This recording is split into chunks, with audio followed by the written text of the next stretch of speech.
Hi everyone, welcome back to my channel. I'm Toximoxy. I have been incredibly lucky to have been gifted an early access copy of Minami Lane from Wholesome Games, so a huge thank you to them.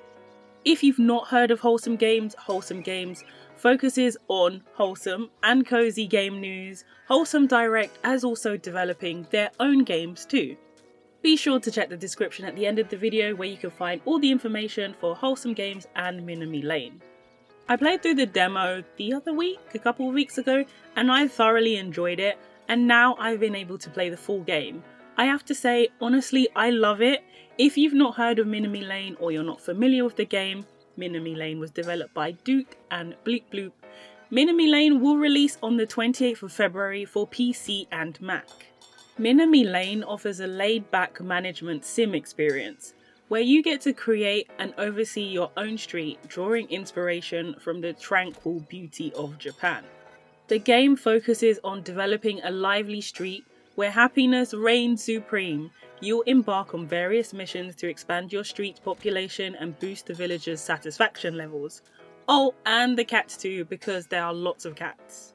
The game settings are limited, however there are settings for the villagers when you click on, so the camera can follow them, zoom on them, or it freezes time when you click on them. The art style is really pretty and I love the colour palette. It's so calming and definitely evokes cozy vibes.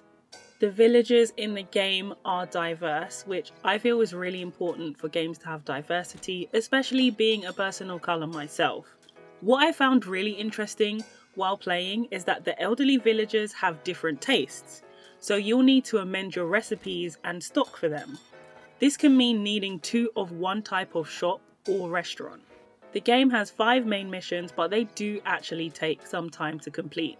I'm not sure if more will be added in the future. That will be really cool to see, but each mission has certain objectives to complete as well as optional ones. The Tanuki, called Emma, gives you a great job of explaining what you need to do and gives you a brief overview each level.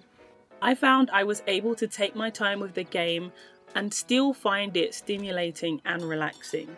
I do like objectives and puzzles in games, but not when they stress you out, as cozy games are supposed to be cozy and relaxing.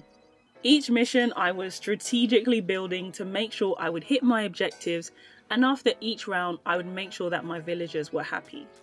Once you build a shop, you're able to change the items and the ingredients depending on what you built. I had so much fun figuring out what type of ramen my villagers like. You find out what they like by clicking on them to hear their thoughts. After they leave and later on in the game, you can actually save this information when you come to amend your recipe or stock so you know what to change. There are several different shops you can build, but not all will be available at the start. You can personalize the buildings by tweaking the roof colors as well as the main body color, and they can also be upgraded. The color palette is soft and muted, making it really nice to look at. If your street is getting a little busy with lots of buildings, you can zoom out, or if you don't want to wait for the day to complete, you can speed up time. However, you can miss important things like cyclists and cats. Always pet the cats and always click the cyclists.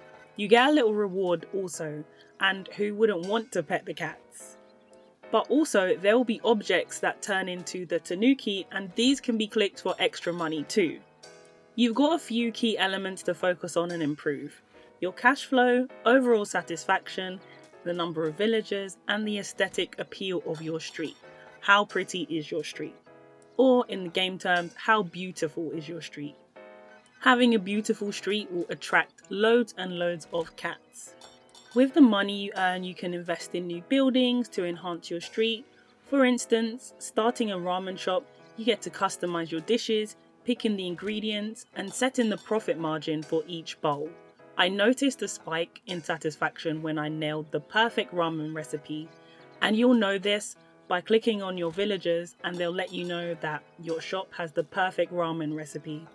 Adding housing attracts more villagers, giving your mission a significant push forward. As days pass, you'll spot sparkly trash, rubbish to clean up, and that gives you a little money boost as well. Adding a park really spruced up my street, and the villagers seem to be happy and have smiling faces when they walked past it. Especially sometimes they have comments like, oh, the street looks dull. So when you put apart or upgrade the beauty of your buildings, they do make comments on it. As I mentioned before, the game has 5 main missions and they do actually take some time to complete, which is a good thing.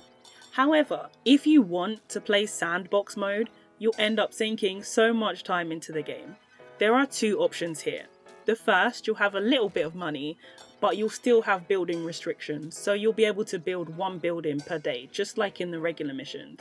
However, in the creative mode, you can create your perfect street. This will also show you some surprises too.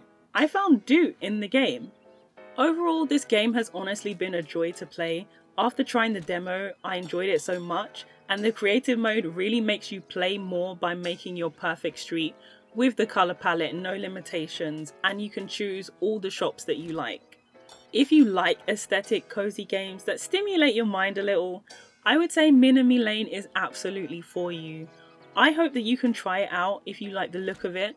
Let me know what you think of Minami Lane. I'll leave some gameplay here at the end of the video so you can take a closer look with the sounds.